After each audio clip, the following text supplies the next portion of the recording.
23তম Chinese bridge চীনা দক্ষতা প্রতিযোগিতার গ্লোবাল ফাইনাল দেশটির একাধিক টিভি চ্যানেল ও নতুন মিডিয়া প্ল্যাটফর্মে সম্প্রচারিত হয়েছে। বিদেশি কলেজ শিক্ষার্থীদের জন্য আয়োজিত এই প্রতিযোগিতাটি গেল বছরের ২৭ থেকে ৩১ ডিসেম্বর পর্যন্ত চলে।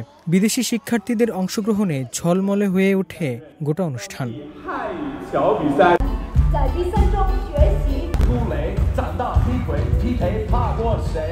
23তম চীনা সেতু প্রতিযোগিতার নকআউট পর্যায়ে এবং ফাইনালগুলো China education television, south east TV, Ningxia TV, Fujian states TV, Fujian TV comprehensive channel, Le TV, Youku এবং ফুচিয়ান আইপিটিভিতে সম্প্রচার করা হয়।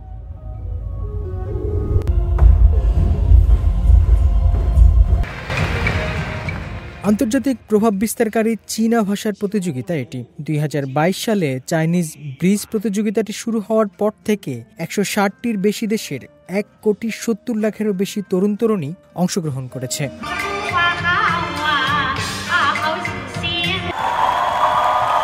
এবছরের প্রতিযোগিতায় ১৩০টি দেশ এবং অঞ্চল থেকে ১৪৭ জন প্রতিযোগী অংশগ্রহণ করেছে, যারা বেইজিং এবং পূর্ব চীনের ফুচিয়ান প্রদেশে প্রতিযোগিতার মধ্য দিয়ে গিয়েছে।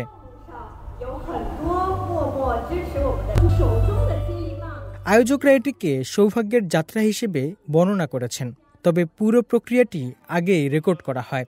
শীর্ষ ৩০ থেকে শীর্ষ ৫ নকআউট পর্যায়ে এবং গ্লোবাল ফাইনাল সহ চাইনিজ ব্রিজ ফরচুন কমস শিরোনামের একটি ১০ পর্বের বিশেষ প্রোগ্রামও তৈরি করা হয়। মুসলিম মোবারক সৌরভ, সিএমজি বাংলা। 你们是文化的使者，有意义的播种者，用语言搭建起了一座座。